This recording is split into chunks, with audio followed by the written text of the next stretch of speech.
2:30 a.m., Interstate 94, Chicago. Officer Sarah Thompson flicked on her red and blue lights as she spotted the black BMW weaving precariously across the empty lanes. Another drunk driver, she thought. Just another night. But as she approached the driver's side window, her world came to a standstill. There sat Michael Jordan, the greatest basketball legend of all time, crying like a lost child. His face was a mask of devastation, his hands trembling uncontrollably on the steering wheel. And in the back seat, an 8-month-old girl swaddled in a blue blanket, so still she appeared lifeless. Only a faint, almost imperceptible rise and fall of her tiny chest indicated she still breathed. "Sir, please roll down your window," Sarah said, her voice tight with an effort to remain composed. Michael looked at her, his eyes red and swollen. "Officer, I don't know what else to do. She's dying." "Who is she?" "Sophia. She has maybe a few hours. The doctors said there's nothing more they can do." Sarah glanced again at the infant. Her skin was pale, her lips tinged blue, her tiny hands like ice. "Mr. Jordan, you are driving with a dying child at 2:30 in the morning. I need you to explain what's happening right now." Michael took a shuddering breath, tears streaming unabated. "Because driving is the only thing that calms her.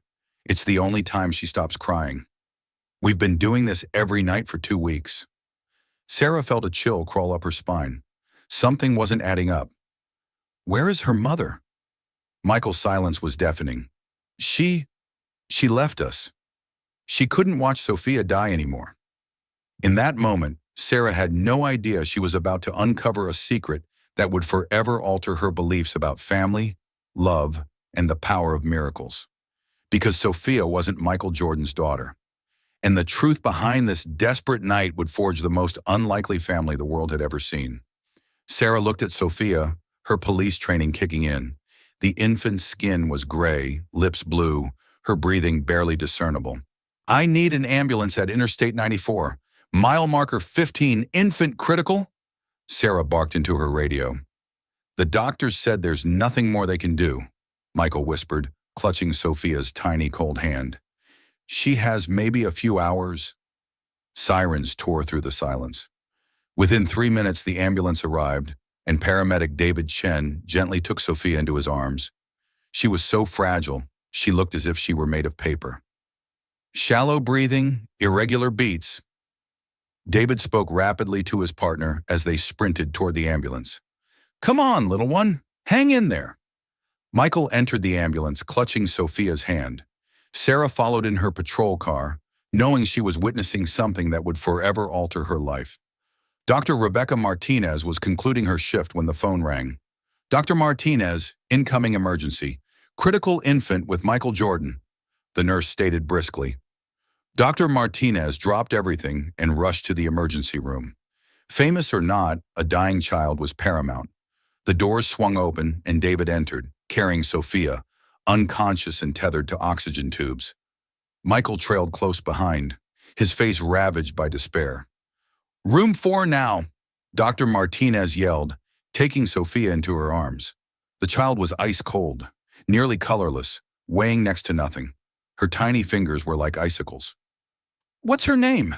she inquired, dashing down the corridor. "Sophia Rodriguez," Michael replied, struggling to keep pace. In the emergency bay, the team worked in unison, hooking Sophia to the monitors. The numbers on the screen were alarming. "Mr. Jordan, tell me everything. When did this start?" Dr. Martinez said while examining Sophia.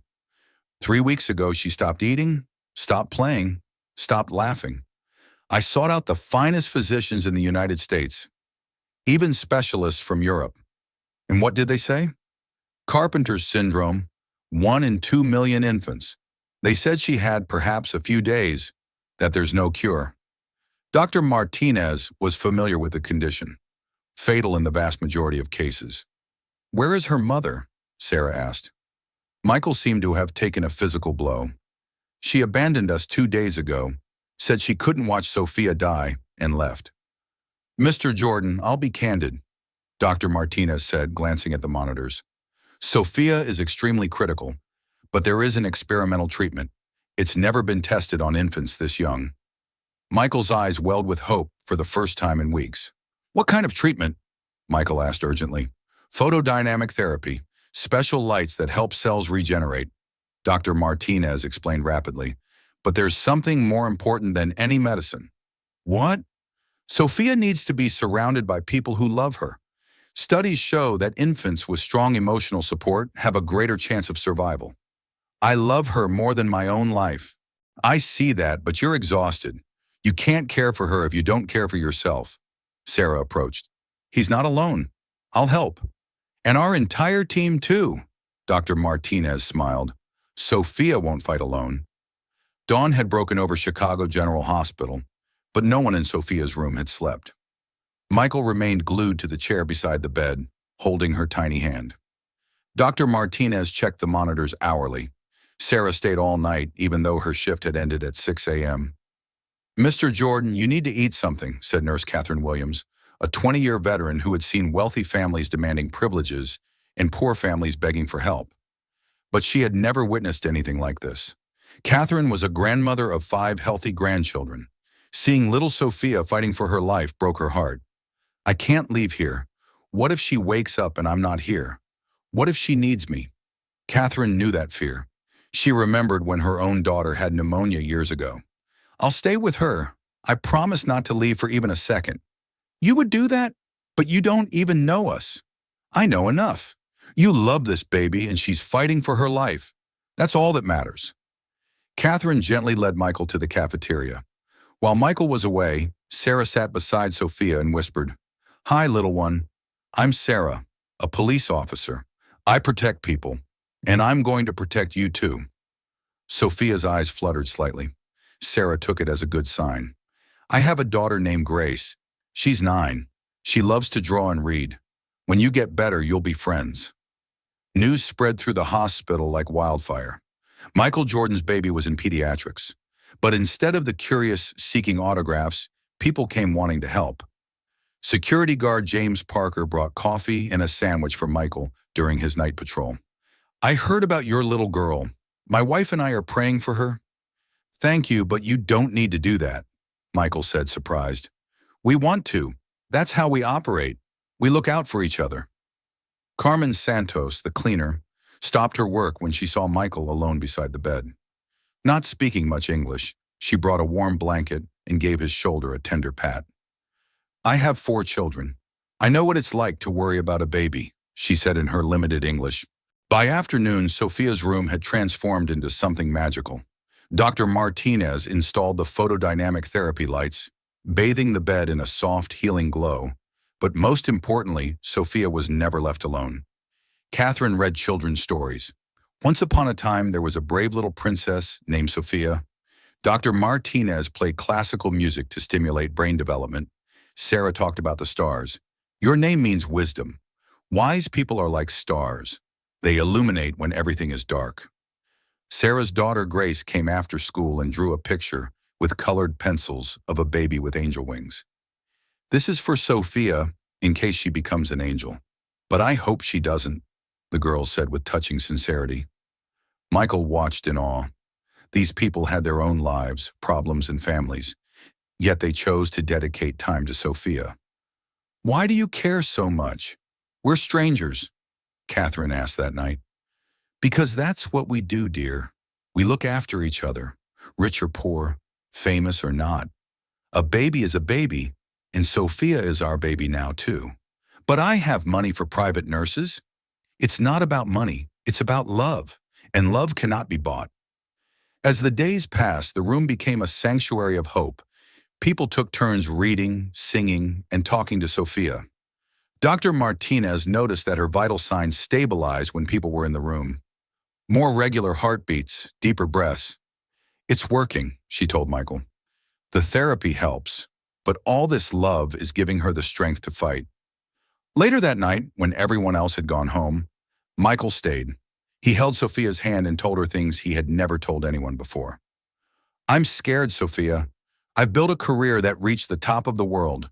I've won championships that seemed impossible. I've created companies worth millions of dollars, but I can't fix you. I can't save you, and that terrifies me. He told her about his own childhood, about feeling different and alone, about promising himself that his children would never feel abandoned. I thought money would protect us. I thought being famous would be enough. But some things are bigger than money. Some things are bigger than being famous. Sophia's breathing was still shallow, but it was steady. The machines beeped softly in the darkness. Dr. Martinez said the steady rhythm was a good sign. As the sun set on the third day of his hospitalization, Michael made a decision. He had been carrying a secret alone, fearing judgment from those around him. But these people had shown him something he never anticipated. They had offered him unconditional love. Love without questions, love without judgment. Tomorrow he would tell them the truth, the whole truth about who Sophia truly was and how she came into his life. The secret that could change everything. On the morning of the fourth day, Michael requested everyone gather in Sophia's room. Catherine, Sarah, Dr. Martinez, Grace, and even Carmen Santos paused their work to listen. They stood around the small bed where Sophia slept peacefully. Michael's hands trembled as he spoke. I need to tell you all something. I haven't been entirely honest with you. Sarah's police training made her alert.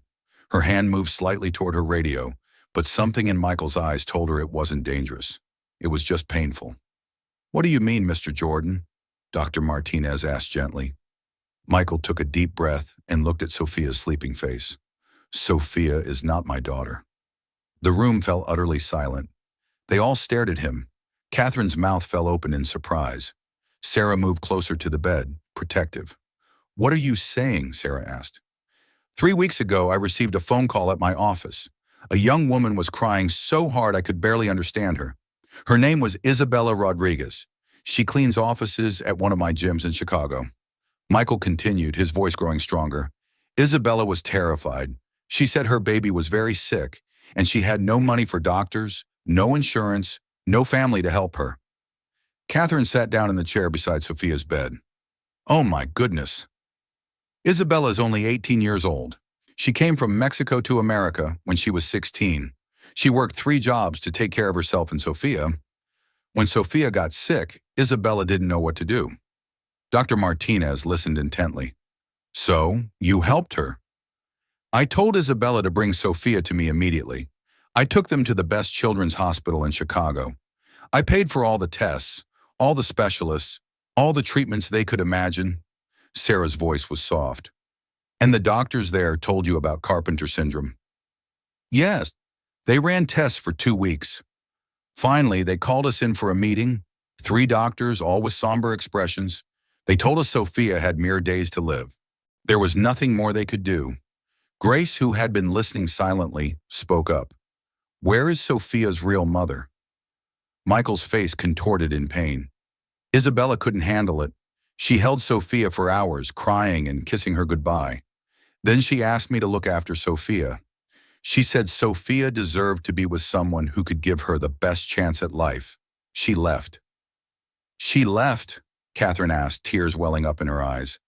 She signed legal papers, making me Sophia's guardian. She said she was going back to Mexico. She couldn't stay and watch her baby die. Sarah finally understood. That's why you were so afraid. You became responsible for a dying baby, and you didn't know how to help her. I have all the money in the world, but I couldn't buy Sophia more time. I felt like I was failing her every single day. Dr. Martinez checked Sophia's monitors as she listened. The baby's heart rate was strong and steady. Michael, you haven't failed. Look around this room. You've brought Sophia to people who love her. But I'm not her real father. I don't know how to be the father of a sick baby. Catherine took Michael's hand in hers. True fatherhood is built through daily care, through constant presence in difficult times, not through genetic ties.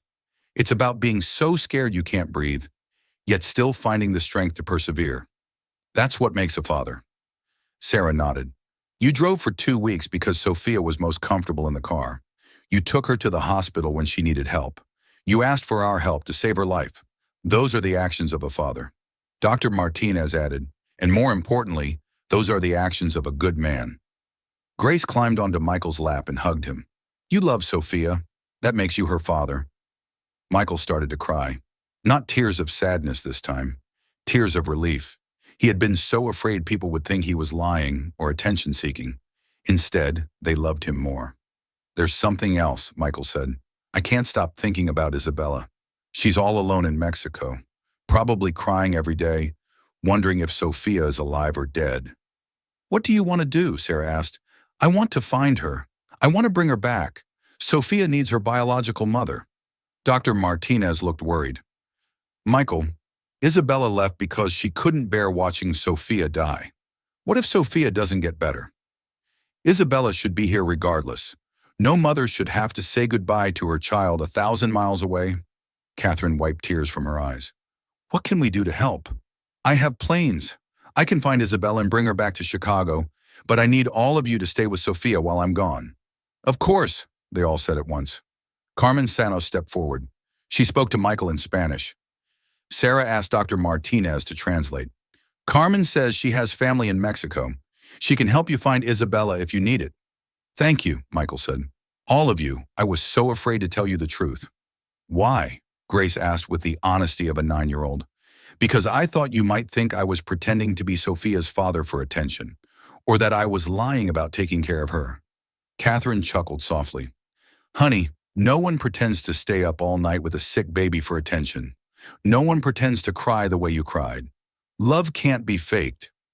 As they talked, Sophia's eyes fluttered open for the first time in 2 days.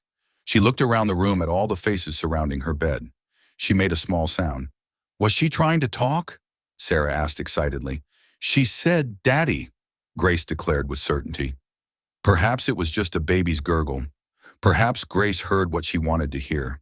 But to Michael, it felt like Sophia was telling him something important. She was telling him that blood doesn't make families. Love made families. I'm going to Mexico tomorrow, Michael announced. I'm going to bring Isabella home. We'll take care of Sophia, Catherine promised. She won't be alone for a minute. Dr. Martinez checked Sophia's vitals again. Her numbers have been better since she arrived. I think she knows we're all fighting for her, and I think she knows we're going to bring her mother back. Sarah added, we'll be here when you get back too. That night, as Michael prepared for his trip to Mexico, he felt something he hadn't felt in weeks. Hope. Not just hope that Sophia would survive, but hope that families can be built on love rather than just blood. Hope that a scared 18-year-old girl and a lonely superstar could work together to save a precious life. Hope that sometimes the most broken people can become the strongest family of all. Michael's private jet flew south through the bright blue sky. Sitting beside him was Detective James Rodriguez, a Chicago cop who spoke flawless Spanish. James had offered to help find Isabella when he heard Sophia's story. Mr. Jordan, James said, looking out the airplane window at the desert below, finding someone in Mexico isn't easy, especially someone who doesn't want to be found. Michael looked out at the clouds. He was tired and worried, but he felt more determined than ever. We have to try, James. Sophia is getting stronger every day. Dr. Martinez says the treatment is working. Isabella deserves to know her daughter is fighting. What if she doesn't want to come back? Then at least she'll know Sophia is loved, that she's not alone. Back in Chicago, Sophia's hospital room had become the heart of the pediatric ward. Catherine brought her granddaughter Emily to visit. The girl was 4 years old and fascinated by all the machines. Grandma, why does the baby have so many wires? Emily asked. Those wires help the doctors take care of her. They tell us how her heart is beating and how she's breathing. Sarah visited every morning before her shift and every evening after work. She read Sophia stories about brave little girls who saved the day. Once upon a time, Sarah read, there was a princess named Sophia who lived in a castle made of stars. She was very small but very brave. Sophia's eyes followed Sarah's voice. She was staying awake more often now. Sometimes she even smiled when Grace came to visit. Look, Sophia, Grace said, showing her a new drawing. I drew you and your real mother together. See, she has long, dark hair just like you. Dr. Martinez was impressed with Sophia's progress. Her oxygen levels are improving every day. Her heart rate is almost normal. I've never seen anything like it. Is it the medicine? Catherine asked. The photodynamic therapy is helping, but I think it's more than that. Sophia knows she's loved. She knows people are fighting for her. That's giving her strength. Meanwhile, Michael and James landed in a small Mexican town called Guadalajara. The airport was tiny compared to the major hubs Michael was accustomed to, But James said this was where Isabella's family lived. My cousin lives here, James explained as they got into a taxi. He knows everyone in town. If Isabella is here, he'll help us find her. The town was beautiful but poor. Small houses with brightly painted walls lined the dusty streets. Children played soccer in the road. Women sold flowers and food from small stalls. This is a world away from Chicago, Michael said, looking around. This is where Isabella grew up. I can't imagine how she got so scared when Sophia got sick. There are no big hospitals here, no specialists. They stopped at a small church in the center of town. Father Miguel was watering flowers in the garden. James spoke to him in rapid Spanish. Father Miguel's face grew sad when he heard why they were looking for Isabella. He replied to James in Spanish, then turned to Michael. Father Miguel says Isabella is his niece, James translated. She came back 3 weeks ago, but she won't talk to anyone. She just cries all day. Where is she? Michael asked. He's going to take us to the house, but he says we must be very gentle. Isabella's heart is broken. They ambled down narrow streets to a small house painted yellow and blue. The yard was alive with chickens and blossoming plants.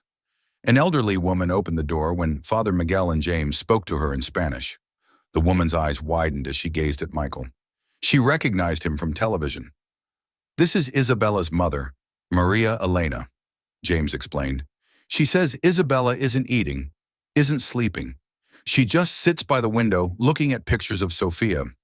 May we see her? Michael asked. Maria Elena called into the house. A few minutes later, a young woman appeared at the door. She was very small and thin, with the same dark eyes as Sophia. When she saw Michael, she began to cry. Is she dead? Isabella asked, her voice choked with tears. No, Michael said, though Isabella likely didn't understand English. She's alive. She's fighting. James translated everything. Isabella collapsed against the doorframe, sobbing with relief. She thought Sophia had died days ago, James explained. She was bracing herself for the worst news. Isabella invited them into the small house. There were pictures of Sophia everywhere. Baby pictures, ultrasound pictures from when Isabella was pregnant. Even drawings Isabella had made of her daughter. Tell her about Sophia's progress, Michael said to James. Tell her about Dr. Martinez and Catherine and Sarah. Tell her Sophia is surrounded by people who love her. James translated, and Isabella's face changed. The terrible sadness was still there, but something else appeared. Hope. Isabella spoke rapidly in Spanish. She brought out a small suitcase from beneath the bed. James smiled. She says she's been keeping the suitcase packed, just in case. She hoped someone would come for her, but she was too afraid to call. Why was she afraid to call? Michael asked. James asked Isabella, then translated her reply. She was afraid you would be angry that she left. She was afraid Sophia might be worse because she wasn't there. Michael looked directly at Isabella and spoke slowly so James could translate. Isabella, I could never be angry with you. You gave me the greatest gift of my life. You trusted me to care for Sophia, and now Sophia needs both of us. Isabella wiped her tears and asked James a question. She wants to know if Sophia remembers her. Tell her Sophia opens her eyes when people talk about her mother. Tell her Sophia is waiting for her to come home. Isabella stood up and hugged her mother. Goodbye. She picked up her small suitcase and looked at Michael with determination in her eyes. She's ready, James said. On the plane back to Chicago, Isabella showed Michael more photos of Sophia as a baby. She told him about Sophia's first smile, her first laugh, her favorite songs.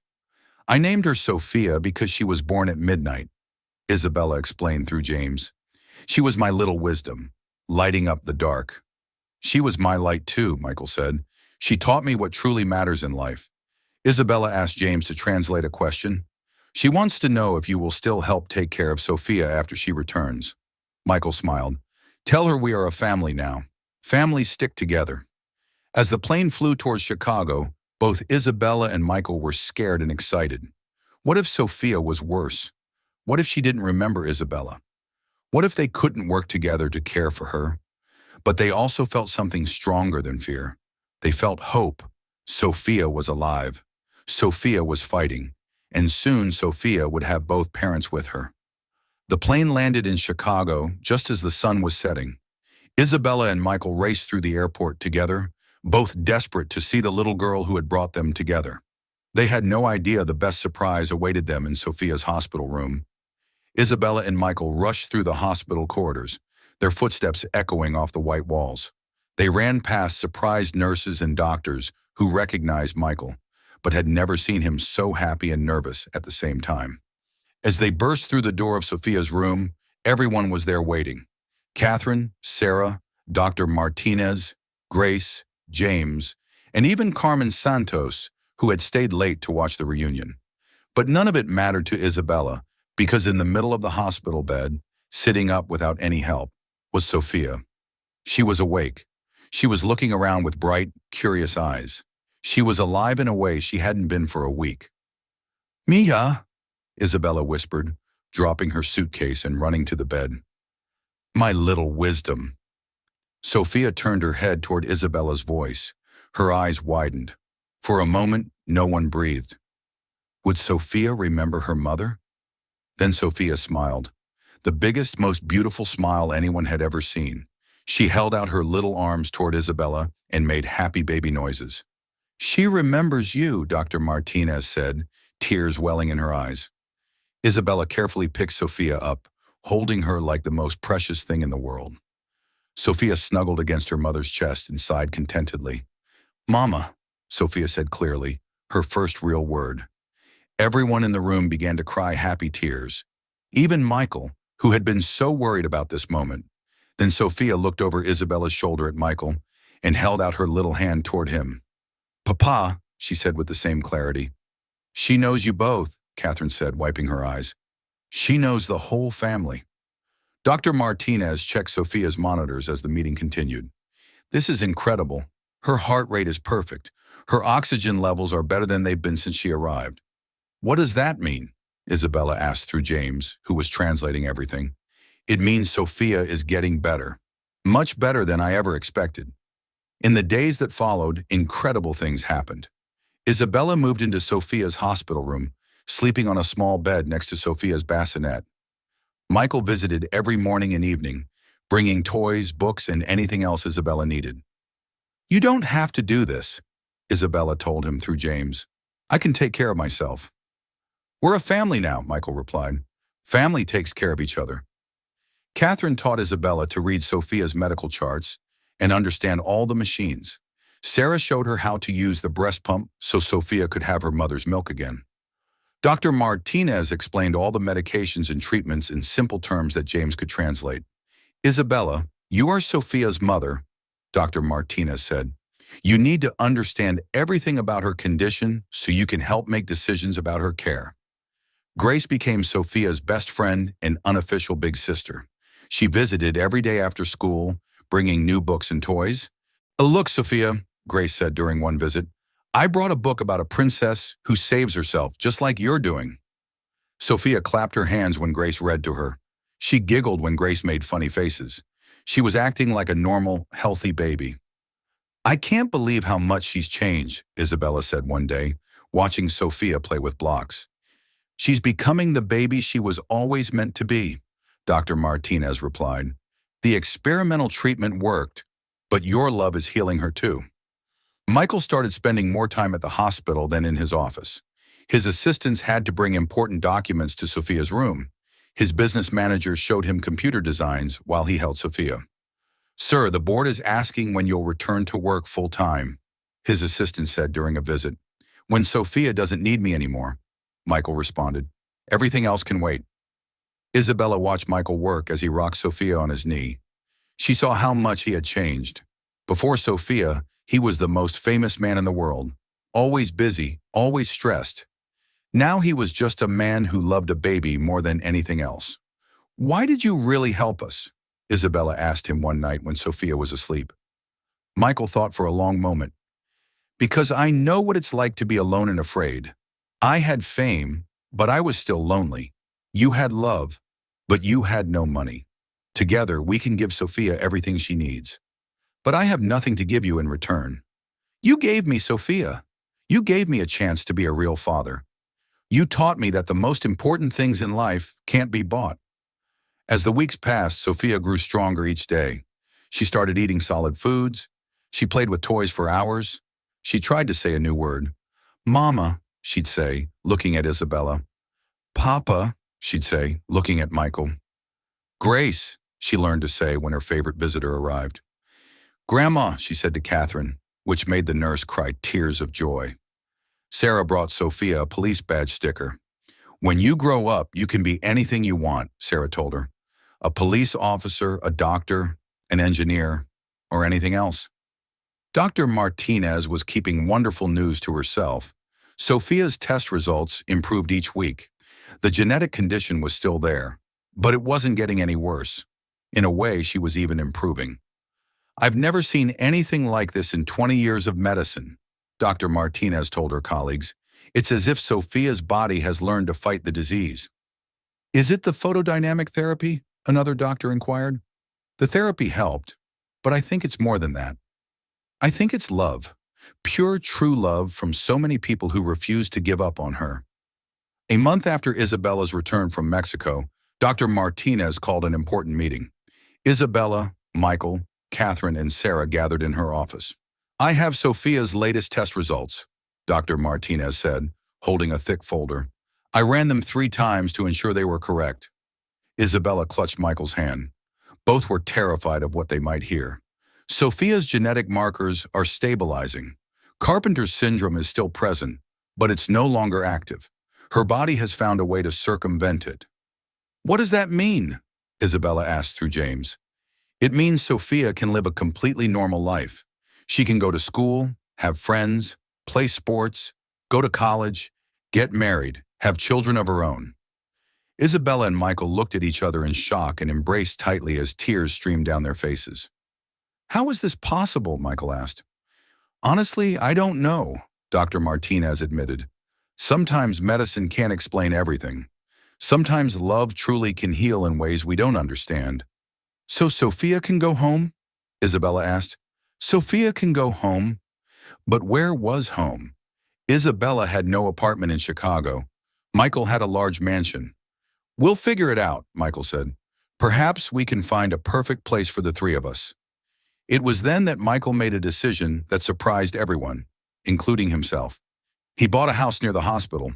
Not a mansion, just a normal house with a large yard, a nursery for Sophia, and a room for Isabella. It's perfect, Isabella said when she saw it. It's home, Michael agreed. On the day of Sophia's discharge, the entire hospital staff came out to say goodbye. Catherine, Dr. Martinez, Sarah, Grace, Carmen Santos, Dr. Parker, and dozens of others who had fallen in love with the little girl who had united them all. You saved my life, Michael told them all. Every single one of you. You taught me what family truly means. Sophia saved all of our lives, Catherine replied. She reminded us why we do this work. She reminded us that love is the most powerful medicine we have. As they left the hospital, Sophia looked back and waved to everyone. She was going home with her parents, healthy and strong, and surrounded by love. The miracle wasn't just that Sophia survived.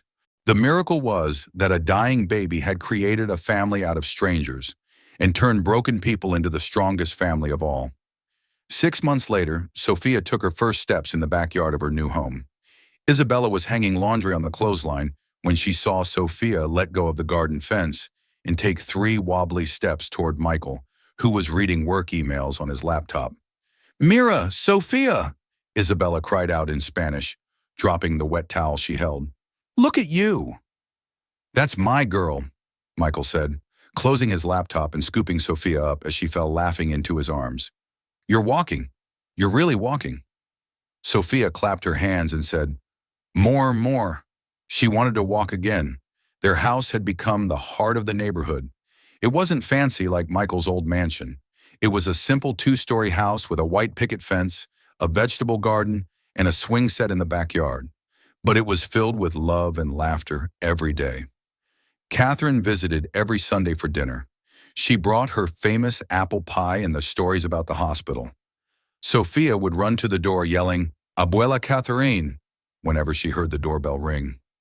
This is what a family looks like, Catherine said one Sunday, watching everyone around the dinner table. Isabella was teaching Michael how to make tamales. Sophia was in her high chair making a mess with mashed bananas. James was telling jokes that made everyone laugh. Sarah and Grace came over more than twice a week. Grace had appointed herself Sophia's older sister and took the job very seriously. "Sophia, you can't put a crayon in your mouth," Grace said patiently. "Crayons are for coloring, not for eating." Sophia looked up at Grace with her big dark eyes and immediately tried to eat another crayon. Grace sighed like a tired mother. "She's going to be trouble when she gets older," Sarah laughed. "She already is," Michael said fondly, taking the crayon from Sophia. Isabella had started college classes to become a nursing technician. Michael paid his tuition, but Isabella insisted on working part-time at the hospital cafeteria to earn some money. "I want to help other families like Sophia helped us," Isabella explained to Catherine one day. "I want to be there for scared mothers who don't speak English and don't understand what's happening with their babies." "You'll be an incredible technician," Catherine said. "You understand what it's like to feel helpless and afraid." Michael had changed completely. He still ran his businesses, but now he worked from home 3 days a week. He didn't want to miss Sophia's morning giggles or her bedtime stories. "Papa, toy trucks," Sophia demanded one afternoon, bringing a toy truck to Michael. "Did she just call you Papa?" Isabella asked, looking up from her nursing textbook. "Is everything okay?" Michael asked nervously. He still worried sometimes that he was overstepping in his role as Sophia's non-biological father. "Perfect. You are her father. Biology doesn't make fathers. Love makes fathers." They developed beautiful routines. Isabella woke up early with Sophia, singing Mexican lullabies as she made breakfast. Michael joined them for coffee and eggs before Isabella left for school, and he started his work calls. In the evenings, they took turns reading bedtime stories to Sophia. Isabella read in Spanish from books about brave little girls and magical animals. Michael read in English from books about basketball, stars, and faraway planets.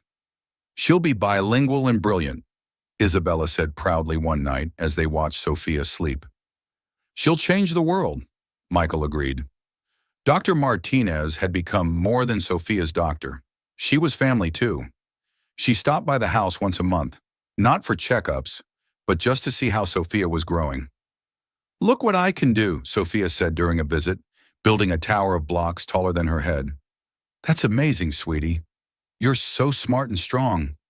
"Dr. Martinez," Sophia said seriously, "when I grow up, I want to help sick babies like you helped me." Dr. Martinez's eyes filled with tears. "I think you will help a lot of people, Sophia." James had become Uncle James. He taught Sophia Spanish songs and brought treats from the Mexican bakery downtown. "Uncle James," Sophia would shriek whenever she saw him. "I learned a new song." "Let me hear it," said James, picking her up. Sophia sang a song that Isabella had taught her about little birds learning to fly. Her voice was sweet and clear, and she remembered every word.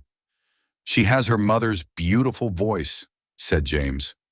Grace still visited her frequently, and the two girls had become inseparable despite their age difference.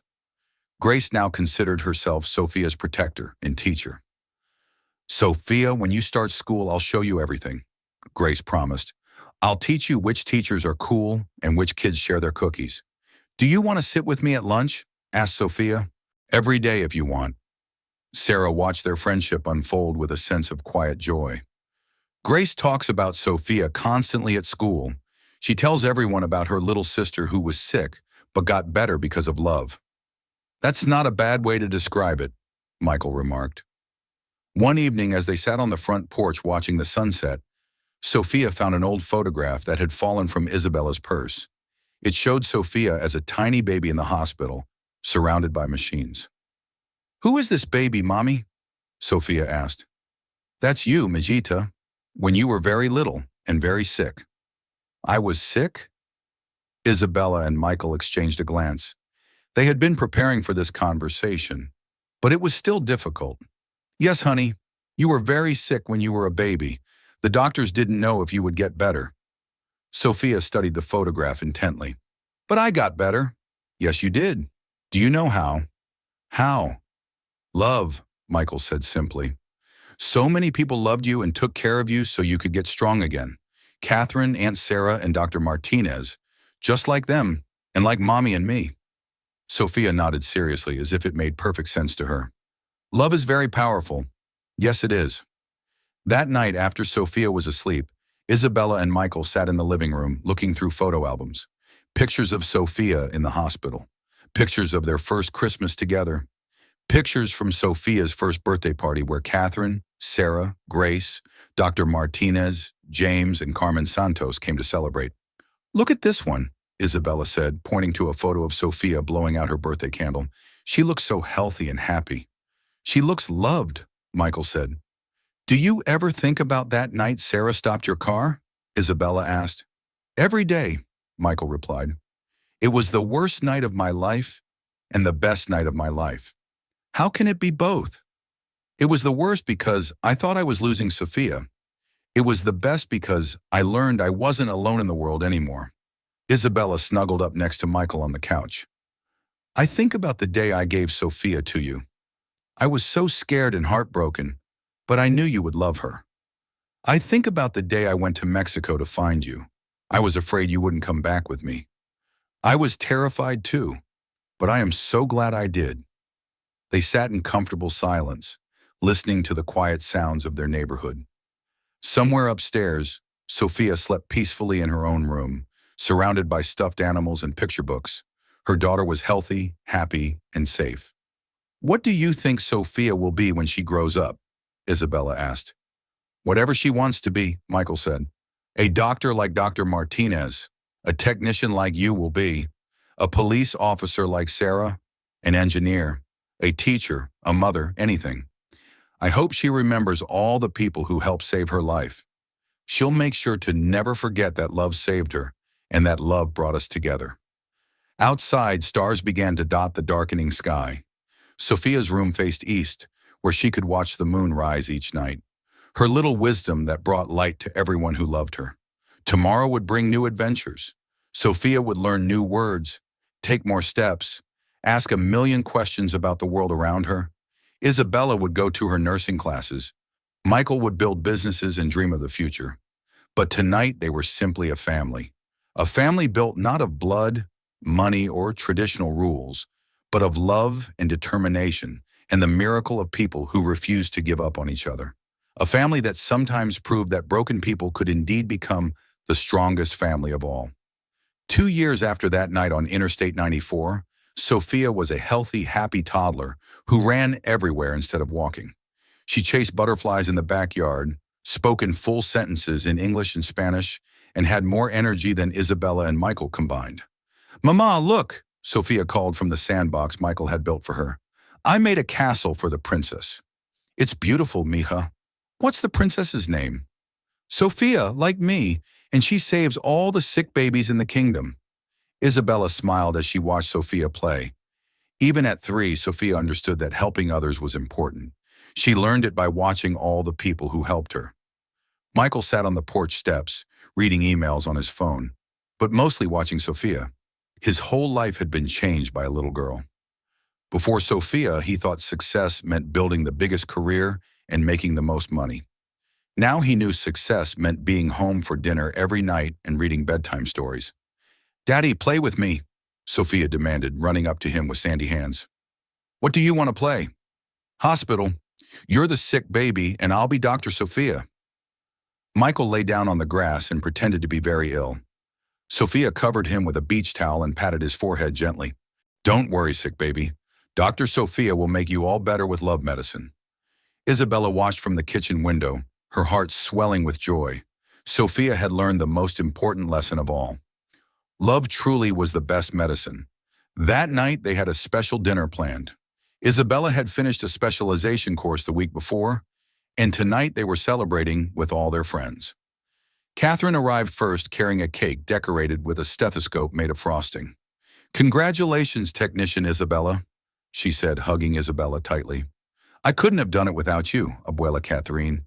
You taught me everything I know about caring for people. Sarah and Grace came next. Grace still considered Sophia her little sister. She brought Sophia a present, a toy doctor's kit. Now we can both be doctors, Grace told Sophia. I'll be the people's doctor, and you can be the baby's doctor. Just like Dr. Martinez, Sophia said excitedly. Dr. Martinez arrived just as Sophia said her name. "Did someone call for a pediatrician?" she asked, scooping Sophia into a hug. "Dr. Martinez, look, Grace got me a doctor's kit just like yours." "Perfect. When you grow up, we can work together at the hospital." James came with his wife, Maria, and their son, Carlos, who was now 5 years old. Sophia loved playing with Carlos, although she was very bossy with him. "Carlos, you have to be gentle with the babies," Sophia instructed as they played with dolls. "Babies need love, not rough play." Even Father Miguel came from Mexico to celebrate Isabella's specialization. He looked around the dinner table, at all the faces, and smiled. "God works in mysterious ways," he told Isabella in Spanish. "He brought all these people together through one little girl." "Sophia saved us all," Isabella replied. "Not just herself." As they ate dinner, Sophia climbed onto Michael's lap and whispered in his ear. "What did she say?" Isabella asked. "She asked if all these people are our family," Michael replied. "I said yes." "What did she say?" "She said, 'We have the biggest family in the whole world.'" After dinner, as the adults chatted and laughed on the porch, Sophia and Grace played in the backyard. Sarah watched them through the window. "Grace still talks about Sophia every day at school," Sarah told Isabella. "She tells everyone about her little sister who was sick, but got better because so many people loved her." "Sophia talks about Grace all the time too. She asks when Grace can sleep over again.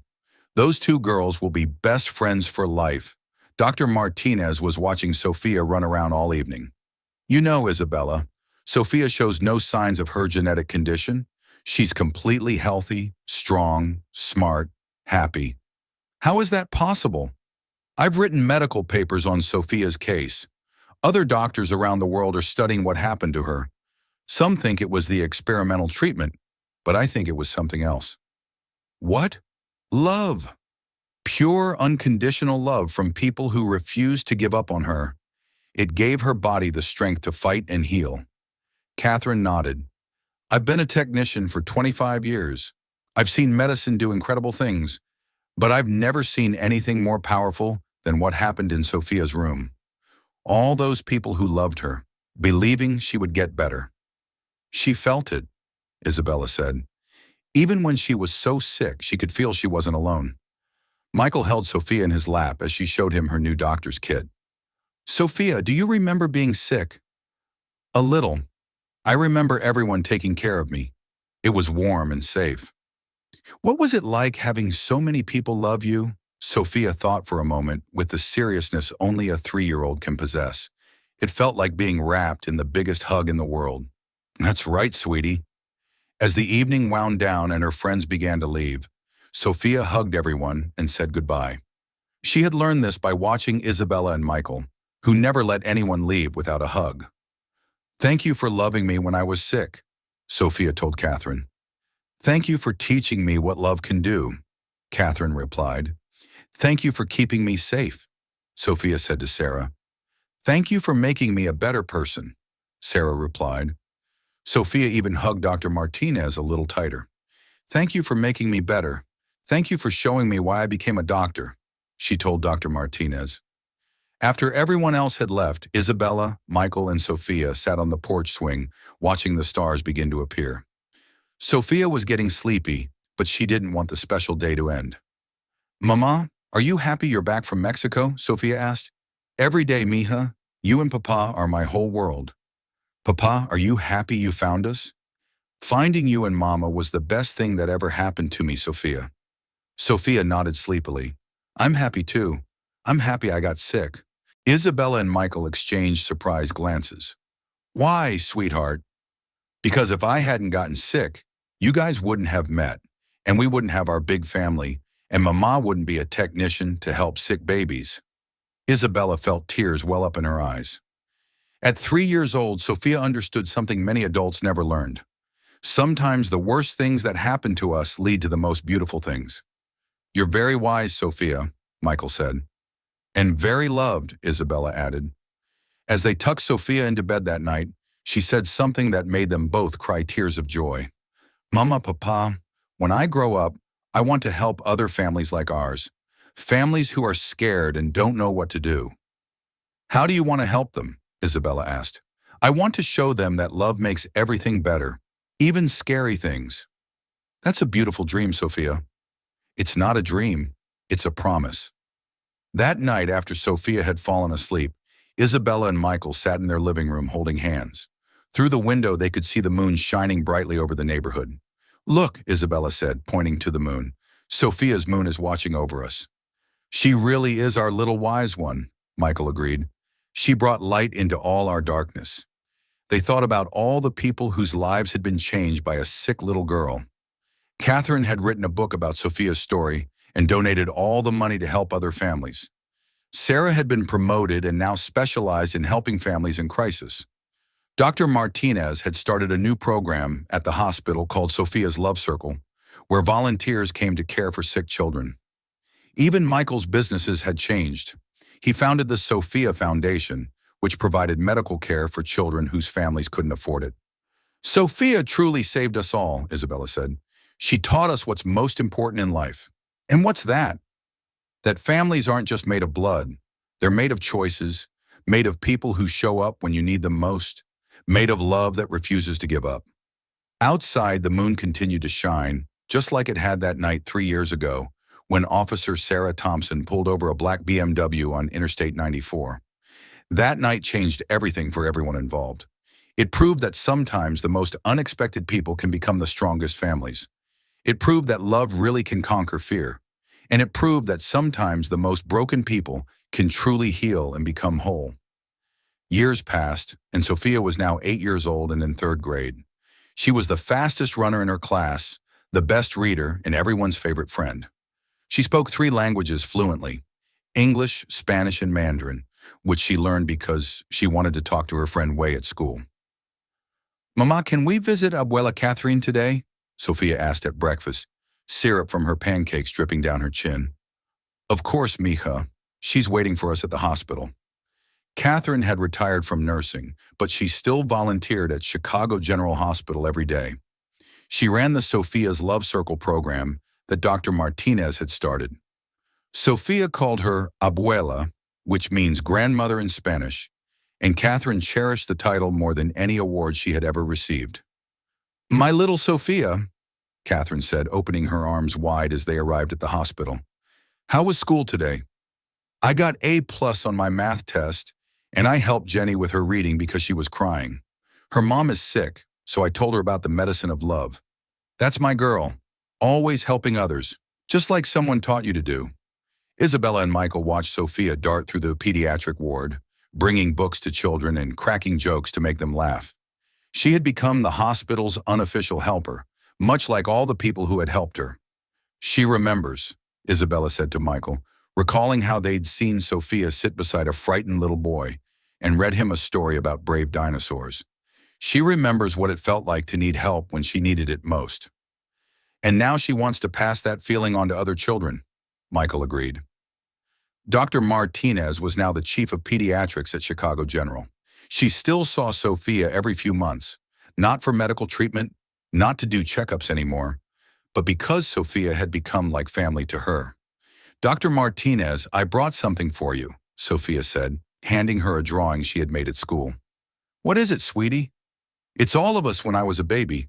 You're looking after me and Mommy crying, and Daddy holding my hand, and Abuela Catherine reading to me, and Aunt Sarah keeping us safe.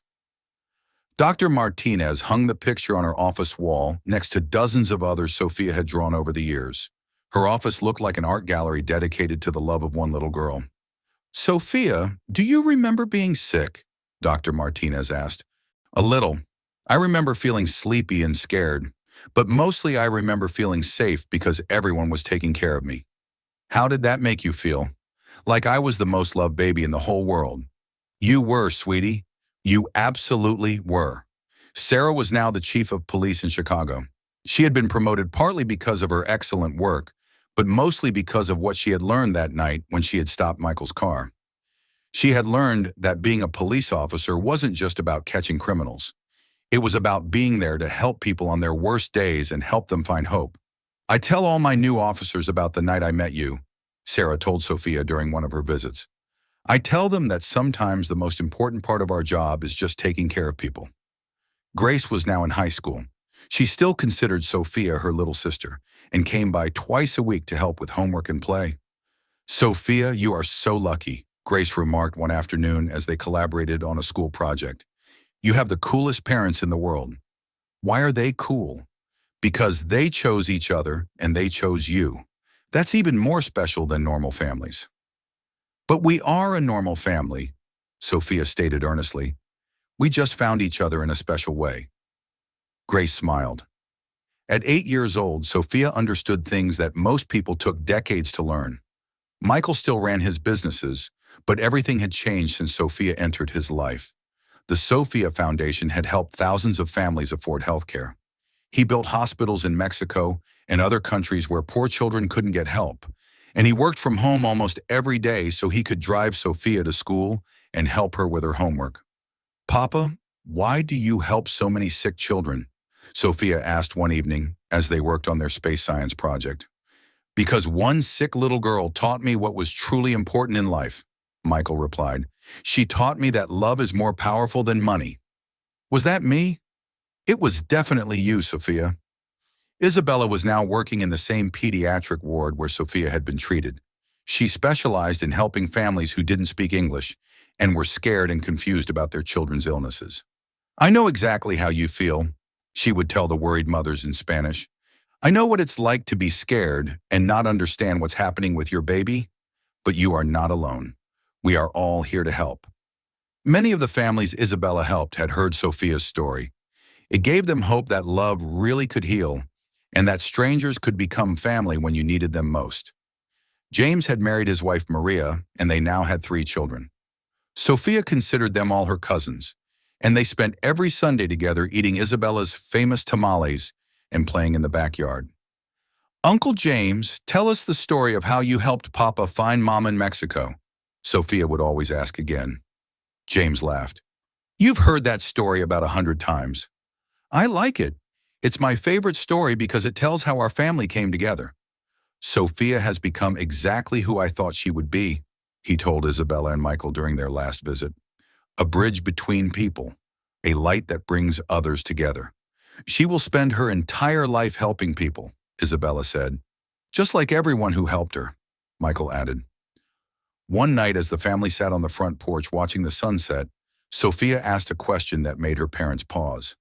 "Mama, Papa, why did God let me be sick when I was a baby?" Isabella and Michael exchanged a glance. They had been preparing for this question for years, but it was still difficult to answer. "We don't know why, Mija," Isabella said gently, "but we know that your illness brought us all together. It brought our whole family together. Like when you put puzzle pieces together and they form a beautiful picture," Michael explained. "Exactly," Michael said. "You were the piece that helped everyone else fit together perfectly." "So, my sickness was actually a gift?" "Your illness was difficult and scary," Isabella said carefully. "But the love that came from it was definitely a gift. The family that we became was a gift, and now I am healthy and strong, so I can help other families find each other." "That's right, Sophia. You can help because you remember what it was like to need help." Sophia nodded thoughtfully. "I want to be a doctor like Dr. Martinez and a technician like you, Mama, and maybe a police officer like Aunt Sarah too." "You can be anything you want," Michael said. "I want to be a helper like everyone who helped me." That night, after they tucked Sophia into bed, she said something that made Isabella and Michael look at each other in amazement. "Mama, Papa, I'm glad I was sick when I was a baby." "Why, sweetie?" Isabella asked. "Because if I wasn't sick, you guys wouldn't have met. And I wouldn't have found you, and we wouldn't have our big, beautiful family." "That's very wise, Sophia. And one day when I grow up, I'm going to help other sick children find their families too, just like everyone helped me find mine." "I know you will, mija. I know you will." As Sophia drifted off to sleep, Isabella and Michael sat in the living room, looking through photo albums filled with 8 years of memories. Pictures of Sophia's first steps, pictures of family birthday parties and Christmas mornings, pictures of hospital visits to see Catherine and Dr. Martinez, pictures of Grace teaching Sophia to ride her bike. "Look at this one," Isabella said, pointing to a photograph from Sophia's 8th birthday party the previous month. The picture showed Sophia surrounded by all those who loved her: Catherine, Sarah, Grace, Dr. Martinez, James and his family, Carmen Santos, and even some of the hospital technicians. "She doesn't just have a family," Michael commented. "She has a community, an entire network of people who love her, and they all love each other because of her." "She really created a family out of strangers," Isabella mused. "She saved us all." "Not just herself," Michael agreed. Outside the window, the moon shone brightly over their quiet neighborhood, just as it had 8 years ago, when Officer Sarah Thompson saw flashing red and blue lights in her rearview mirror and decided to pull over a speeding black BMW. That night, Sarah thought she was merely doing her job as a police officer. She had no idea she was about to become part of a miracle. The miracle of a dying baby who brought people together. The miracle of love conquering fear and loneliness. The miracle of strangers becoming family. The miracle of broken people healing each other and becoming whole. And in the years to come, Sophia would fulfill her promise. She would become a doctor specializing in helping sick children and frightened families. She would speak at medical conferences about the healing power of love. She would create programs that would rally communities around children in need. But most importantly, she would never forget the lesson that saved her life and created her family. That love truly is the most powerful medicine in the world. Sophia's story shows us that love truly is the most powerful force in the world. Sometimes the most broken people can heal each other and become the strongest families of all. We'd love to know where you're listening from. Leave a comment below and tell us your city or state. If this story touched your heart, please give it a thumbs up and subscribe to our channel. By sharing these stories, you're helping to spread kindness and hope to those who need it most. And don't miss the incredible story popping up on your screen now. It's another story that will remind you why love always wins. Thank you for listening, and remember, you never know how one act of kindness can change someone's entire life.